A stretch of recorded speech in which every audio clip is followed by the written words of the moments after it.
لو تناهيتم إلى سر الحياة وصنعتم كائنا حيا نرى. نبی صلی اللہ علیہ وسلم نے فرمایا کہ لیلۃ القدر میں یہ دعا زیادہ پڑھا کرو، اللہم انک عفو تحب العفو فاعف عنا. اے اللہ تو معافی کو پسند کرتا ہے، سراپا معافی ہے، پس تو ہمیں معاف کر دے. قرآن میں 2 جگہ اللہ نے لیلۃ القدر کی فضیلت بیان کی، ایک سورہ دخان میں اور ایک سورہ قدر میں. سورہ دخان میں کہا انا انزلناہ فی لیلۃ مبارکہ، ہم نے اس قرآن کو نازل کیا برکت والی رات میں. اور سورہ قدر میں ہے انا انزلناہ فی لیلۃ القدر، ہم نے قدر کی رات میں اس کو نازل کیا. اور دونوں جگہ قرآن میں ہے تنزل الملائکۃ والروح فیہا من کل امر باذن ربہم من کل امر، کہ فرشتے اس رات میں اللہ کے حکم کو لے کر نازل ہوتے ہیں. اور سورہ دخان میں کہا فیہا یفرق کل امر حکیم، ہر حکمت والے فیصلے اس رات میں کیے جاتے ہیں. تو یہ سب لیلۃ القدر کے بارے میں ہے. اس کو لوگ شب برات پر لے جاتے ہیں. اور قرآن میں ہے خیر من الف شہر، 1000 مہینے سے بہتر ہے. تو اس لیے لیلۃ القدر کو تلاش کرنا چاہیے. ہمیں متعین طور پر وہ بتائی نہیں گئی ہے، بتایا گیا تھا نبی صلی اللہ علیہ وسلم کو، لیکن آپ کو بھلا دیا گیا. اس میں حکمتیں ہیں، مصلحتیں ہیں.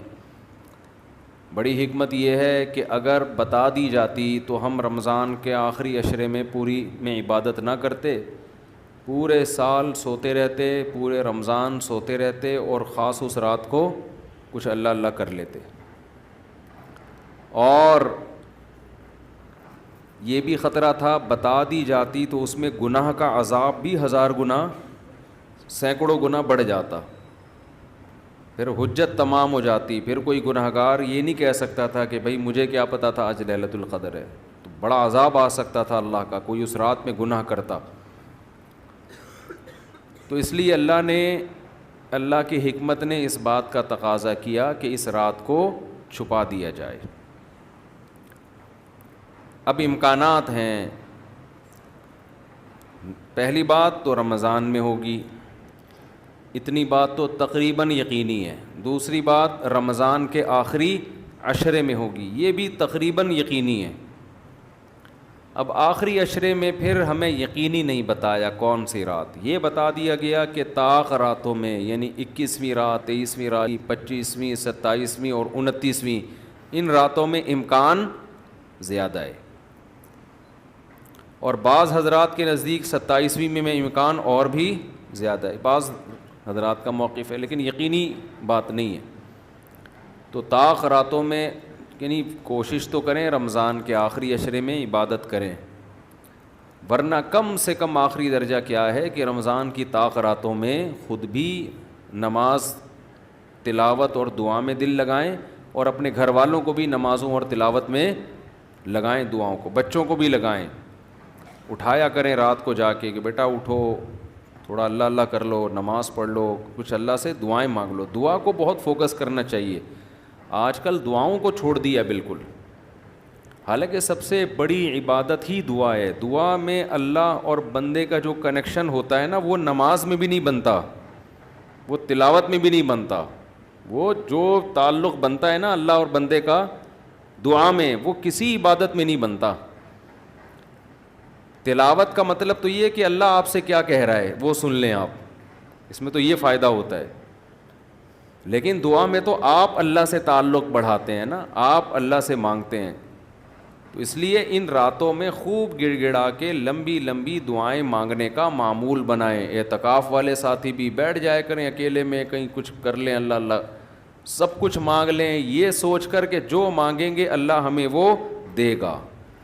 جب انسان مانگتا ہے نا پتہ نہیں ملے گا نہ ملے، تو پھر ملتا نہیں ہے. اللہ کہتا ہے جب تیرا میرے بارے میں یہ نظریہ ہے کہ میں دیتا ہی نہیں ہوں تو پھر مانگتا رہے بیٹھ کے میں نہیں دوں گا. اللہ میں استغنا بہت ہے.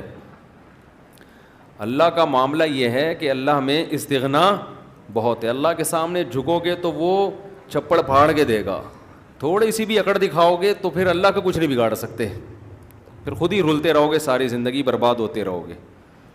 جیسے نبی صلی اللہ علیہ وسلم نے ایک بوڑھے کو بخار میں دیکھا, فرمایا کہ طہور, یہ بخار تمہارے گناہوں کو معاف کرے گا, خیر برکت کا ذریعہ ہے. وہ بیچارہ کہیں غصے میں تھا, اس نے کہا یہ ایک بڈھے کو تنگ کرنے کے لیے آیا ہے. آپ نے فرمایا اب ایسا ہی ہوگا, یہ گناہوں کی معافی کا ذریعہ اب نہیں بنے گا. تو دعا میں مانگیں یہ سوچ کر کے یقینی طور پر اللہ میری دعا کو قبول کرے گا, تو اور بار بار مانگتے رہیں. مانگیں کیا, یہ بڑی پرابلم ہے, یہ بڑا مسلمان کے ساتھ مسئلہ ہے. بھائی بڑی بڑی چیزیں مانگیں اللہ تعالیٰ سے. سب سے بنیادی ضرورت ہماری کیا ہے؟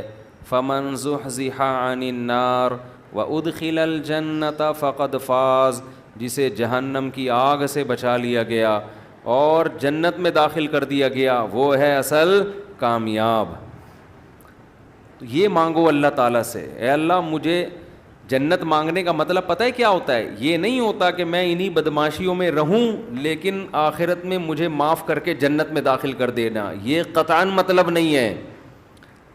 جنت مانگنے کا مطلب یہ ہے کہ اے اللہ وہ کاموں کی توفیق دے دے جن کی وجہ سے جنت ملتی ہے. کیونکہ یہ تو بہت کفر ہے ایک طرح کا کہ میں رہوں ایسے ہی, اور یعنی یہ تو گویا اللہ کی آیات کا مذاق اڑانے والی بات ہو گئی. تو ہدایت مانگے, ہدایت, سیدھا راستہ, ایسا راستہ کہ جس پہ چل کے کیا ملتی ہے؟ جنت. اس راستے پہ چلا دے. یہ سب سے زیادہ مانگا کریں. اور جو دین کے کام میں لگے ہوئے ہیں, مبلغین ہیں, علماء ہیں, دینی مدرسے کے طلباء ہیں, وہ ایک اور دعا بہت زیادہ مانگا کریں, کیونکہ ان کو صرف جنت تھوڑی چاہیے, ان کو تو یہ چاہیے کہ ہمیں اللہ نے پیغمبروں کا وارث بنایا ہے, تو ہم سے اے اللہ تو دین کا کام بہت زیادہ لے لے, جو ہمارا مقصد ہے, ہمارا ہدف ہے. اگر ایک عالم کاروبار کامیاب کر کے چلا گیا تو یہ کون سا تیر مار لیا اس نے, یہ کوئی اس کا اصل کام تھوڑی تھا. ایک عالم شادی کر کے 4 شادیاں کی اور دھڑا دھڑ بچے پیدا کر کے دنیا سے چلا گیا, کام تو یہ بھی اچھا کیا اس نے, لیکن یہ اس کا اصل ہدف, یہ تو کوئی بھی کر سکتا ہے. یہ تو ابو ظہبی کے جو سابق بادشاہ تھے ان کے میرے خیال ہے 100 کے قریب کہا جاتا ہے بیٹے بیٹے تھے ان کے, دھڑا دھڑ شادیاں کی انہوں نے. وہ لوگ تو پھر طلاقیں دے دے کے بھی کرتے رہتے ہیں نا عرب بادشاہ, انہیں کوئی نہیں پوچھتا کہ طلاق دے بھی ہم تو آپ اور نہیں, یہ حرکت شروع کر دینا, پٹو گے بہت برے طریقے سے. اور ویسے بھی شریعت میں پسندیدہ کام نہیں ہے طلاق دینا, کہ عرب لوگوں کے پاس پیسہ بہت ہے, وہ بھائی ایک بیوی کو طلاق دی, یہ بھائی بنگلہ دے دیا, وہ خوش ہوتی ہے, چل بھائی بنگلہ ملا, پھر ایک اور شادی کی, تو ان کے ہو جاتے ہیں 100. تو عالم کا اصل کام کیا ہے؟ اللہ اس سے دین کا کام لے لے. جیسے پیغمبروں کو دنیا میں بھیجا گیا دین کی خدمت کے لیے, وہ اگر وہی نہ کریں تو پھر ان کا مقام اور مرتبہ ہے, ظاہر ہے ان کا مقام کس لیے؟ دین کی خدمت.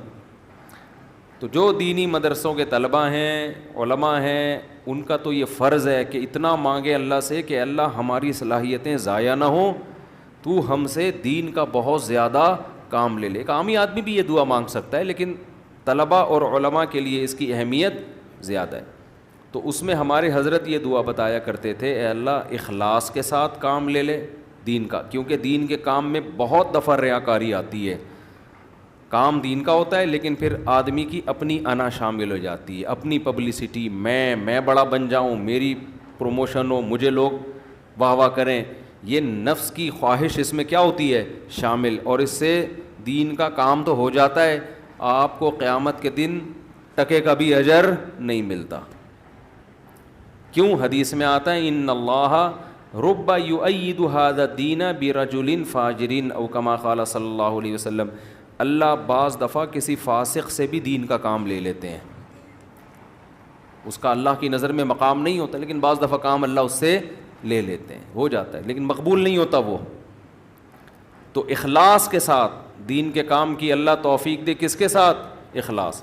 دوسرا عافیت کے ساتھ. دین کے کاموں میں آزمائشیں بہت ہیں, جیلیں بھی ہیں, لوگوں کی صلواتیں بھی ہیں.